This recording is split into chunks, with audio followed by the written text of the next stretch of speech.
তোমাদের জগন্নাথ ভগবানের জ্বর চলে আসে কেন? এই কেমন ভগবানের পূজা করো যার জ্বর চলে আসে? ভগবান যদি জ্বরে পড়ে যায় তাহলে তোমাদের রক্ষা করবে কে? এরকমই অনেকে বলে না? তাহলে আমি আজকের বলবো যে এই স্নান যাত্রার পর 15 দিন কেন জগন্নাথ দেবের জ্বর চলে আসে, এর পেছনে লুকিয়ে আছে মহৎ রহস্য এবং সবরই যাতে দারু ব্রহ্মের ইতিহাস। তাহলে শুনুন বন্ধুরা, ওই স্নান যাত্রার দিন জগন্নাথ দেব, বলরাম দেব এবং সুভদ্রা দেবীর যে দারু ব্রহ্মরূপী নিম কাঠের যে বিগ্রহগুলি আছে সেটিকে 108টি ঘড়ায় সুগন্ধ জলে স্নান করানো হয়। এই অত্যাধিক জল ঢালার ফলে নিম কাঠের বিগ্রহগুলির যে প্রাকৃতিক অবস্থা আছে তার পরিবর্তন ঘটে যায়, রঙের পরিবর্তন ঘটে। আর এখানেই লুকিয়ে আছে সেই মহৎ রহস্য।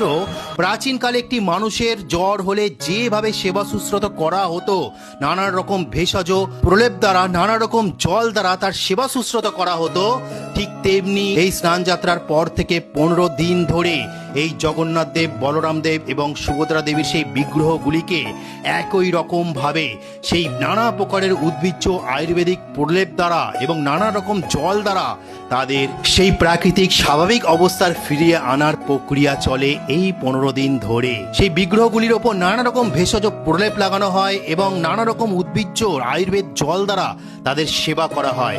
আর ঠিক এই কারণেই সেই রূপক অর্থে এটাকে জ্বর বলা হচ্ছে। এই কারণেই জগন্নাথ দেবের জ্বর চলে আসে এই কথাটা বলা হচ্ছে। আর এর পেছনে আরেকটা মাহাত্ম লুকিয়ে আছে, সেটা জানলে তো আপনার চোখ থেকে জল পড়বে। যেহেতু ঋতু পরিবর্তন হয়েছে, বর্ষা চলে এসছে, এই সময় সাধারণ মানব জাতির এখন জ্বর চলে আসে, নানা রকম রোগে পড়ে। তাই জগন্নাথ দেবকে যখন এই উদ্ভিজ্জ ভেষজ প্রলেপ করানো হয় তখন জগন্নাথ দেবের কাছে প্রার্থনা করা হয় যে হে মণিমা, তুমি সবার জ্বরকে নিয়ে নাও, তুমি সবার রোগকে নিয়ে নাও, তুমি নিজে জ্বরে পড়ে যাও, তুমি নিজে জ্বরের মধ্যে থাকো, কিন্তু মানব জাতিকে তুমি ঠিক রাখো, মানব জাতিকে তুমি রোগ মুক্ত রাখো। এই প্রার্থনা করেই কিন্তু তাদের প্রলেপ লাগানো হয়।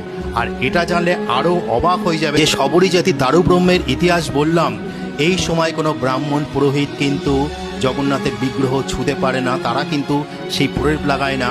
এই সেবা চালায় যাদের কাছে ভগবান শ্রীকৃষ্ণ দারু ব্রহ্মরূপে ভেসে এসেছিলেন, সেই আদিবাসী সবরই জাতির বংশধরেরা এই 15 দিন ধরে এই সুন্দর সেবা কার্যকলাপ কিন্তু চালায় সেই বিগ্রহগুলিকে স্বাভাবিক অবস্থায় ফিরিয়ে আনার জন্য। আর এই সমস্ত প্রক্রিয়াটাকে রূপক অর্থে জ্বর বলা হয়, যে জগন্নাথ দেব জ্বরে আছেন। তো আশা করি বুঝতে পেরেছেন, যারা আমাদের ধর্ম নিয়ে, ভগবান জগন্নাথ দেবকে নিয়ে খিল্লি করে তাদেরকে এটা দেখিয়ে দেবেন।